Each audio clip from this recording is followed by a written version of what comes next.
If you've ever found yourself secretly cropping yourself out of family photos, or using AI apps to tweak your body shape before posting, then yeah, this is something we probably need to talk about. Because there's this quiet, almost invisible shame that a lot of men over 40 are dealing with right now.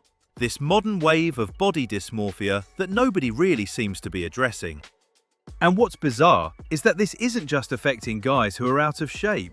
Even men in phenomenal condition are experiencing this new kind of digital dysmorphia, constantly asking themselves, what if I was just a little leaner, a bit more tanned, bigger? Now, to be clear, this isn't about discouraging self-improvement. The desire to grow stronger, healthier, and just feel better in yourself is completely normal. This is more about protecting the average person from placing an unrealistic amount of pressure on themselves by measuring their real-world progress against something entirely artificial. In this video, we're going to break down the mechanics of what's actually driving this trend and, more importantly, how you can start fixing it without having to basically live in a gym or starve yourself. To give you some context, I'm Charlie. A few years ago, right after I turned 45, I had that moment where I looked in the mirror and I honestly didn't really recognize the guy looking back at me. I felt genuinely ashamed of how my body was changing, and that shame started showing up in these weird little modern habits. I found myself generating altered versions of my own photos, asking the tech to make me look a bit more toned, a bit more tanned, a bit more like the version of me I thought I was supposed to be. But the reality was, I just never seemed satisfied. In my head, I was altering my image so people wouldn't see what I truly looked like. In my head, I had to live up to societal standard to be accepted. But in reality, the people who truly cared about me had already seen my body and accepted me for who I am. Lumps, bumps, and all of my sunburnt bits. Naturally, I tried the aggressive diets and the brutal gym routines, but none of it changed how broken I felt on the inside. It wasn't until I started looking into the actual psychological roots of midlife body dysmorphia that things finally began to shift.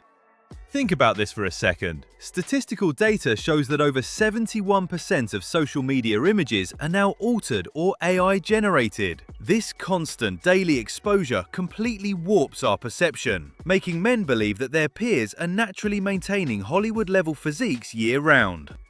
So how does a normal guy over 40 go from simply feeling a bit out of shape to completely erasing his physical self online? Well, it usually starts pretty small.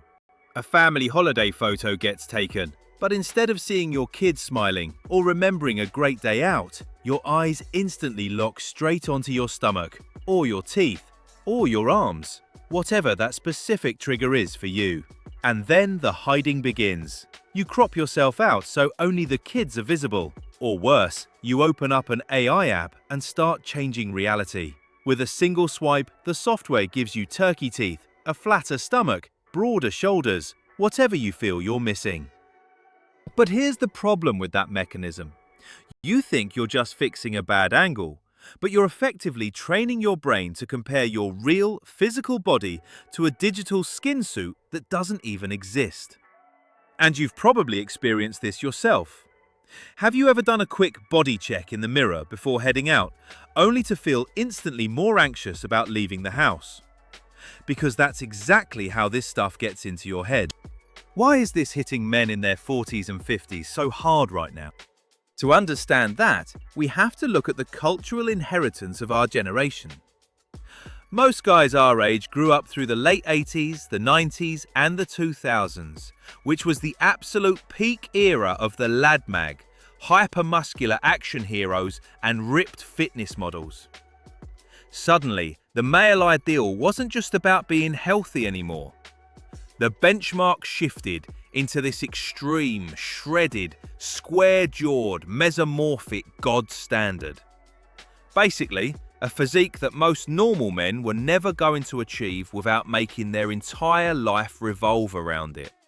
Take a look at Nicholas Galitzine in the new He-Man film. He looks buff. But to achieve that, he had to lift weights for 3 hours a day, ate 5,000 calories, and used 18-hour fast and tactical dehydration to look like that on camera. Yet the dedication and hard work wasn't enough for some of his critics because they expected a real human to look like an 80s cartoon character. Now, we tend to think this kind of aesthetic pressure is a modern problem, meant for young TikTok influencers. But for our generation, that standard was planted decades ago, quietly but deeply. We were conditioned to believe that to be acceptable, we had to look like a walking Greek statue. But in a moment, we're going to look at a rather shocking truth about those exact standards, something the fitness industry really doesn't want you to think about. Before we get to that though, let's look at how this plays out in the real world. Have you ever looked around at a public swimming pool or a beach and realized that normal, everyday blokes don't look anything like the guys on your social media feed? Of course they don't. But your brain still keeps making what psychologists call upward comparisons, where you instinctively compare your everyday self to the top 1%, the genetic outliers, the edited photos, and the people whose entire career is based on looking a certain way. Which brings us back to that shocking truth I mentioned. The reality is, a lot of the elite fitness figures you're comparing your 40-something body to are playing a game that is completely rigged. Behind the scenes, those perfect physiques are built on extreme dehydration, aggressive crash dieting, professional lighting, careful posing, and, in a massive number of cases, performance-enhancing substances. Even top Hollywood actors have openly admitted that staying in that kind of shape is fundamentally unnatural and totally unsustainable. And look, the tech might be newer, but this practice of altering reality isn't. Photoshopping has been standard industry practice since the 1990s, and airbrushing existed long before that. So why do we keep buying into the illusion? Because marketers make an absolute fortune off your quiet self-doubt. It's a classic psychological trick called anchoring. They show you a polished, edited, completely unrealistic body and present it as the baseline norm. Then, your brain uses that image as the anchor for what's acceptable. And suddenly, whenever you look in the mirror, there's always something wrong, always something to fix, always another product, plan, supplement, or routine you need to buy. To make matters worse, men are highly susceptible to something called alexithymia, which is essentially just a clinical term for having difficulty recognizing or naming what you're actually feeling.